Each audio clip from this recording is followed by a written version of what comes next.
ഏകദേശം ഒരു 6 ഇയേഴ്സ് ആയിട്ടുണ്ട് ഈ ഒരു iPhone 11 ലോഞ്ച് ചെയ്തിട്ട്. സോ സ്റ്റിൽ ഈ ഒരു ഫോണിൻ്റെ പെർഫോമൻസ് എങ്ങനെയുണ്ട്, ഈ ഒരു ഫോൺ ഈ വർഷം നോക്കണോ വേണ്ടയോ, ഈ കാര്യങ്ങളൊക്കെ നമ്മൾ ഡീറ്റെയിൽ ആയിട്ട് ഈ ഒരു വീഡിയോ കൂടി ഡിസ്കസ് ചെയ്യുന്നുണ്ട്. സോ വീഡിയോ നിങ്ങൾക്ക് തീർച്ചയായും യൂസ്ഫുൾ ആയിരിക്കും. വീഡിയോ ഇഷ്ടപ്പെടുവാണെങ്കിൽ ചാനൽ സബ്സ്ക്രൈബ് ചെയ്ത് സപ്പോർട്ട് ചെയ്യുക. ഇതുപോലെ യൂസ്ഫുൾ ആയിട്ടുള്ള വീഡിയോസ് നമ്മൾ അപ്ലോഡ് ചെയ്യുന്നുണ്ട്. അപ്പോൾ നമുക്ക് ഡയറക്റ്റ് ഈ ഒരു iPhone 11ൻ്റെ റിവ്യൂയിലോട്ട് എടുക്കാം. ഈ ഒരു iPhone 11ൻ്റെ ഏറ്റവും ഇഷ്ടപ്പെട്ട ഒരു കാര്യമാണ് എനിക്ക് ഈ ഒരു ഫോണിൻ്റെ ബിൽഡ്. മെയിനായിട്ട് എടുത്തു പറയുകയാണെങ്കിൽ ആ ഒരു ഫോണിൻ്റെ കർവ് അഡ്ജസ്റ്റൊക്കെ തന്നിട്ടുള്ളതുകൊണ്ട് നമുക്ക് കൈ പിടിക്കുമ്പോഴൊക്കെ നല്ലൊരു ഫീൽ തന്നെയാണ്. ആ ഒരു നമുക്ക് 12 ഒക്കെ ബോക്സ് ഡിസൈൻ വന്നപ്പോൾ എഡ്ജസ് അത്യാവശ്യം കർവ് അല്ലാത്തതുകൊണ്ട് തന്നെ ഒരു ഡിസ്കംഫർട്ട്, ഒരു കുത്തി കയറുന്നൊരു ഫീൽ നമുക്ക് ഉണ്ടായിരുന്നു. പക്ഷേ ഈ ഒരു ഫോൺ നമ്മൾ കയ്യിലെടുക്കുമ്പോൾ ആ ഒരു ഫീലോ കാര്യങ്ങളൊന്നുമില്ല. എനിക്ക് ഡിസൈനിൻ്റെ ഭാഗത്തു നിന്ന് ഒരേ ഒരു നെഗറ്റീവാണ് ഫീൽ ചെയ്തത്. അതെന്താണെന്ന് വെച്ചാൽ ഈ ഒരു ഫോണിൻ്റെ വെയിറ്റ് ആണ്. 194 ഗ്രാം വെയിറ്റ് ഉണ്ട്. ഓവർ വെയിറ്റ് ഒന്നും അല്ല, പക്ഷെ നമ്മൾ 12 ഒക്കെ വെച്ച് കമ്പയർ ചെയ്യുമ്പോൾ പൊടിക്കൊരു ഓവർ വെയിറ്റ് ഫീൽ കാര്യങ്ങളൊക്കെ ഈ ഒരു ഫോണിന് തോന്നുന്നുണ്ട്. പിന്നെ ഈ ഒരു ഫോണിൻ്റെ ഡിസൈനും ബിൽഡിലായിട്ട് നോക്കുവാണെങ്കിൽ അലുമിനിയത്തിൻ്റെ ഫ്രെയിം കൊടുത്തിട്ടുണ്ട്. ഗ്ലാസിൻ്റെ ബാക്ക് ഒബിയസ്ലി വരുന്നുണ്ട്. അതുപോലെ തന്നെ IP68 dust and water proof റേറ്റിംഗും കൊടുത്തിട്ടുണ്ട്. സോ നിങ്ങൾക്ക് അണ്ടർ വാട്ടർ ഫോട്ടോഗ്രാഫി, വീഡിയോഗ്രാഫി എല്ലാ കാര്യങ്ങളും ഈ ഒരു ഫോണും ചെയ്യാനായിട്ട് പറ്റും. അതുപോലെ തന്നെ ഈ ഒരു ഫോണിൻ്റെ ക്യാമറ മൊഡ്യൂളിലായിട്ട് നോക്കുവാണെങ്കിൽ നമുക്കറിയാം ഒരു പാരലൽ രീതിയിലുള്ള ഡിസൈൻ കാര്യങ്ങളൊക്കെയായിരുന്നു ക്യാമറ മൊഡ്യൂളിൽ ആപ്പിൾ കൊടുത്തിട്ടുണ്ടായിരുന്നത്. ഈ ഒരു ഫോൺ 2024 ഒരു പഴഞ്ചൻ ഫീലോ കാര്യങ്ങളൊന്നുമല്ല ഡിസൈനിൽ തരുന്നത്. ഇപ്പോഴും അപ് ടു ഡേറ്റ് ആയിട്ടുള്ള ഡിസൈൻ കാര്യങ്ങളൊക്കെ നമുക്ക് ഈ ഒരു iPhone 11 നിന്ന് കിട്ടുന്നുണ്ട്. ഈ ഒരു iPhone 11 നമുക്ക് 6.1 ഇഞ്ചിൻ്റെ ഡിസ്പ്ലേ കാര്യങ്ങളൊക്കെയാണ് വരുന്നത്. അതുപോലെ തന്നെ ഈ ഒരു ഫോണിൽ IPS LCD ഡിസ്പ്ലേ ആണ്. ഇവിടെ നമുക്ക് OLED സ്ക്രീനോ കാര്യങ്ങളോ ഒന്നും കിട്ടില്ല. നോർമൽ LCD ഡിസ്പ്ലേ തന്നെയാണ് ഈ ഒരു iPhone 11 കൊടുത്തിട്ടുള്ളത്. 60 Hz റിഫ്രഷ് റേറ്റ്. ഒരു LCD ഡിസ്പ്ലേ ആയിരുന്നിട്ട് നമ്മൾ യൂസ് ചെയ്യുമ്പോൾ ആ ഒരു ഫീൽ അല്ലെങ്കിൽ ഒരു റഫ് ഫീലോ കാര്യങ്ങളൊന്നുമല്ല, നല്ല സ്മൂത്തായിട്ട് തന്നെ ഡിസ്പ്ലേ വർക്ക് ചെയ്യുന്നത്. നമുക്കറിയാം iPhone 60 Hz റിഫ്രഷ് റേറ്റ് ആയിരുന്നാൽ പോലും നമുക്കൊരു പ്രത്യേക ഒരു സ്മൂത്ത് ഫീൽ കിട്ടുന്നുണ്ട്. സോ ആ ഒരു കാര്യം ഈ ഒരു ഫോണിൻ്റെ ഡിസ്പ്ലേയിലും കിട്ടുന്നുണ്ട്. LCD ആണെന്നും പറഞ്ഞ ഒരു നെഗറ്റീവ് കാര്യങ്ങളൊന്നും ഞാൻ ഫേസ് ചെയ്യില്ല. പക്ഷെ നമ്മൾ 12 വെച്ച് കമ്പയർ ചെയ്യുമ്പോൾ കുറേയധികം മാറ്റങ്ങൾ നമുക്കതിൽ ഡിഫറൻസ് നമുക്ക് ഫീൽ ചെയ്യും. പക്ഷേ ഈ ഒരു ഫോൺ നിങ്ങൾ യൂസ് ചെയ്യുമ്പോൾ നിങ്ങൾക്ക് അത്രയ്ക്ക് ഡിസ്കംഫേർട്ട് ഫീലോ കാര്യങ്ങളൊന്നും ഡിസ്പ്ലേ ഭാഗത്ത് നിന്ന് ഉണ്ടാവാനായിട്ട് പോകുന്നില്ല. ഇപ്പോഴും ഡിസ്പ്ലേ നല്ല പെർഫോമൻസ് തരുന്നുണ്ട്. ഈ ഒരു ഫോണിൽ ഇപ്പോഴും നമുക്ക് നല്ല രീതിക്ക് തന്നെ മീഡിയ കാര്യങ്ങളൊക്കെ സ്ട്രീം ചെയ്യാനായിട്ട് പറ്റും. അതിപ്പോൾ ആമസോൺ ആയാലും നെറ്റ്ഫ്ലിക്സ് ആയാലും യൂട്യൂബ് ആയാലും നല്ല രീതിക്ക് തന്നെ മീഡിയ സ്ട്രീമിങ് കാര്യങ്ങളൊക്കെ നമുക്ക് ഈ ഒരു ഫോണിൽ ചെയ്ത് കൊണ്ടുപോകാനായിട്ട് പറ്റും. 1080 പിക്സലൊക്കെ അത്യാവശ്യം നല്ല രീതിക്ക് തന്നെ ഈ ഒരു ഫോണിൽ വർക്ക് ചെയ്യുന്നുണ്ട്. വേറെ ഇഷ്യൂസോ കാര്യങ്ങളോ ഒന്നുമില്ല. പിന്നെ ഗെയിമിങ്ങിൻ്റെ കാര്യം പറയുകയാണെങ്കിലും ഗ്രാഫിക്സ് കാര്യങ്ങളൊക്കെ അത്യാവശ്യം നല്ല രീതിക്ക് തന്നെ കോൺസ്റ്റൻ്റ് ആയിട്ട് തന്നെ നമുക്ക് കിട്ടുന്നുണ്ട് ഡിസ്പ്ലേ ഭാഗത്തുനിന്ന്. സോ ഓവറോൾ നോക്കുവാണെങ്കിൽ കുഴപ്പമില്ലാത്തൊരു ഡിസ്പ്ലേ പെർഫോമൻസ് ഇപ്പോഴും ഈ ഒരു iPhone 11 നമുക്ക് കിട്ടുന്നുണ്ട്. ഈ ഒരു iPhone 11 ഇറങ്ങി ഇപ്പോൾ 6 വർഷം കഴിഞ്ഞിട്ടുണ്ട്. ഇപ്പോഴും നല്ല രീതിക്കുള്ള ക്യാമറ പെർഫോമൻസ് ഈ ഒരു iPhone 11 നമുക്ക് തരുന്നുണ്ട്. അതിപ്പോൾ ഫോട്ടോസ് ആയാലും വീഡിയോസ് ആയാലും നല്ല ക്വാളിറ്റി തന്നെ നമുക്ക് ഇപ്പോഴും ഈ ഒരു ഫോൺ വെച്ച് ഷൂട്ട് ചെയ്ത് എടുക്കാനായിട്ട് പറ്റും. ഈ ഒരു ഫോണിൻ്റെ ക്യാമറ സ്പെസിഫിക്കേഷൻസിലേക്ക് നോക്കുവാണെങ്കിൽ 12 മെഗാപിക്സലിൻ്റെ ഡ്യുവൽ ക്യാമറ സെറ്റപ്പാണ് വരുന്നത്. ഒരു അൾട്രാ വൈഡും അതുപോലെ തന്നെ വൈഡ് ആംഗിൾ ലെൻസുമാണ് ഈ ഒരു ഫോണിൽ നൽകിയിട്ടുള്ളത്. OSൻ്റെ സപ്പോർട്ട് കാര്യങ്ങളൊക്കെ ഈ ഒരു ഫോണിൽ കൊടുത്തിട്ടുണ്ട്. ഇനി റിയർ വീഡിയോ സപ്പോർട്ട് എന്ന് പറയുന്നത് 4K 60 FPS ആണ് മാക്സിമം വരുന്നത്. അതുപോലെ തന്നെ ഫ്രണ്ടിൽ 12 മെഗാപിക്സലിൻ്റെ ഒരു സെൽഫി ക്യാമറ കൊടുത്തിട്ടുണ്ട്. അവിടെയും 4K 60 FPS ആണ് മാക്സിമം വീഡിയോ സപ്പോർട്ട് വരുന്നത്.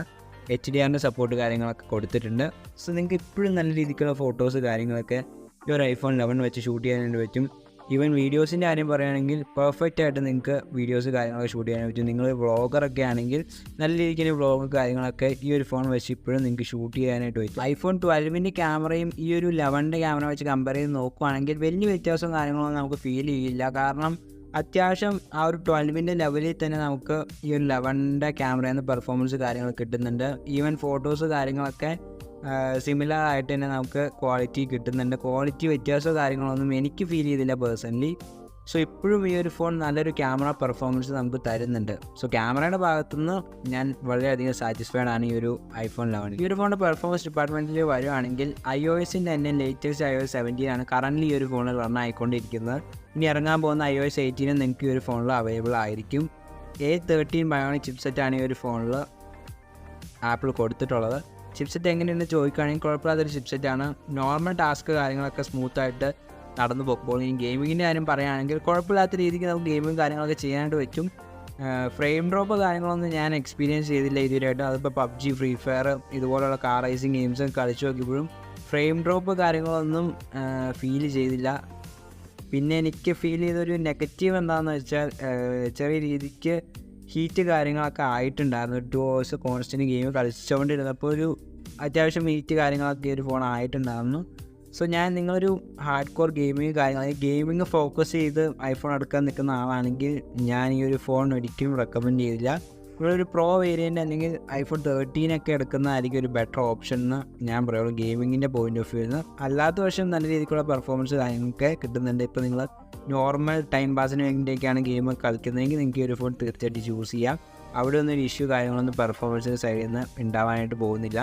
സോ ഓവറോൾ കുഴപ്പമില്ലാത്തൊരു പെർഫോമൻസ് കാര്യങ്ങളൊക്കെ ഈ ഒരു ഫോൺ ഇപ്പോഴും തരുന്നുണ്ട്. ഒരു പഴഞ്ചൻ അല്ലെങ്കിൽ സ്ലോ ലാഗ് ഫീലോ കാര്യങ്ങളൊന്നുമില്ല. ഇപ്പോഴും സ്മൂത്തായിട്ട് തന്നെ ഫോണിൻ്റെ ചിപ്സെറ്റ് കാര്യങ്ങളൊക്കെ വർക്ക് ചെയ്യുന്നുണ്ട്.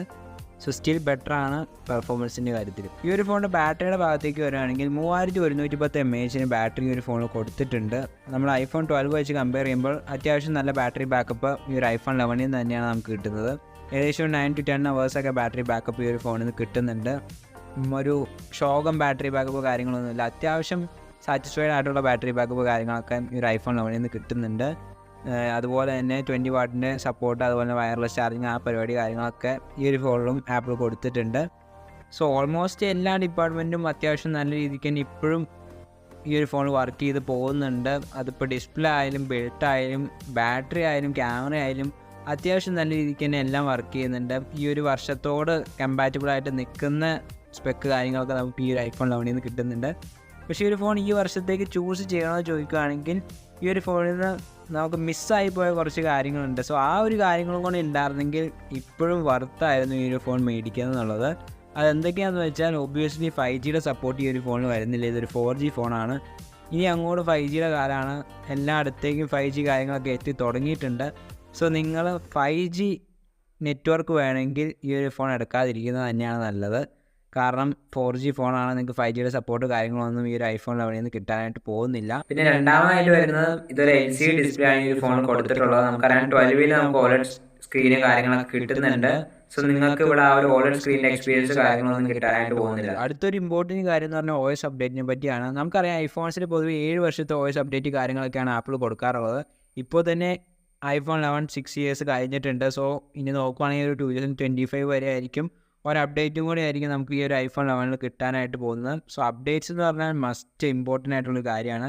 നിങ്ങളൊരു ലോങ് ടേമിന് വേണ്ടിയാണ് ഈ ഒരു ഫോൺ ചൂസ് ചെയ്യുന്നതെങ്കിൽ നിങ്ങൾക്ക് അതൊരു ഡിസഡ്വാൻറ്റേജ് ആയിട്ട് മാറുന്നതായിരിക്കും. സോ നിങ്ങൾ ആ ഒരു കാര്യം ഓർമ്മയിൽ വെക്കുക ഈ ഒരു ഫോൺ എടുക്കുന്നതിന് മുമ്പേ. സോ അപ്ഡേറ്റ്സ് എപ്പോഴും നമുക്ക് മസ്റ്റാണ്. കാരണം നമുക്ക് ലേറ്റസ്റ്റ് ആയിട്ടുള്ള ആപ്സ് കാര്യങ്ങളൊക്കെ വർക്ക് ചെയ്യണമെങ്കിൽ പ്രോപ്പറായിട്ടുള്ള ലേറ്റസ്റ്റ് OS അപ്ഡേറ്റ് കാര്യങ്ങളൊക്കെ കിട്ടുന്നതായിട്ട് വരും. ഇപ്പോൾ നമുക്കറിയാം പല ഫോണിലും ഗൂഗിൾ പേയുടെ സപ്പോർട്ട് കാര്യങ്ങളൊക്കെ നിർത്തി തുടങ്ങിയിട്ടുണ്ട്. അതായത് iPhone Xും അതിൽ താഴെയുള്ള ഫോണിലൊക്കെ ഗൂഗിൾ പേയുടെ സപ്പോർട്ട് കാര്യങ്ങൾ കംപ്ലീറ്റ്ലി സ്റ്റോപ്പ് ചെയ്തിട്ടുണ്ട്. സോ അങ്ങനത്തെ ഇഷ്യൂസ് വരാതിരിക്കാൻ വേണ്ടി നിങ്ങൾ അത്യാവശ്യം ലേറ്റസ്റ്റ് ആയിട്ടുള്ള OS ഉള്ള ഫോൺസ് കാര്യങ്ങൾ ചൂസ് ചെയ്യുക. സോ ഇതൊക്കെയാണ് ഈ ഒരു iPhone 11 പറ്റി പറയാനുള്ളത്. പിന്നെ ഇൻട്രസ്റ്റിംഗ് ആയിട്ടുള്ള പ്രൈസിൽ നിങ്ങൾ കിട്ടുവാണെങ്കിൽ 5G എന്ന് പറഞ്ഞാൽ നെറ്റ്വർക്ക് കാര്യങ്ങളൊന്നും നിങ്ങൾക്ക് ഒരു വിഷയമല്ലെങ്കിൽ ഈ ഒരു ഫോൺ ഇപ്പോഴും നിങ്ങൾക്ക് ചൂസ് ചെയ്യാം. നല്ലൊരു ഓപ്ഷൻ തന്നെയാണ് iPhone 11 എന്ന് പറയുന്നത്. സോ ഈ ഒരു വീഡിയോ നിങ്ങൾക്ക് യൂസ്ഫുൾ ആയെന്ന് വിശ്വസിക്കുന്നു. വീഡിയോ ഇഷ്ടപ്പെട്ടാൽ തീർച്ചയായിട്ടും ചാനൽ സബ്സ്ക്രൈബ് സപ്പോർട്ട് ചെയ്യുക. ഇതിലും ഇൻട്രസ്റ്റിംഗ് ആയിട്ടുള്ള വീഡിയോ കാണുന്നതായിരിക്കും. This is your friend signing out from techie sport. Good bye.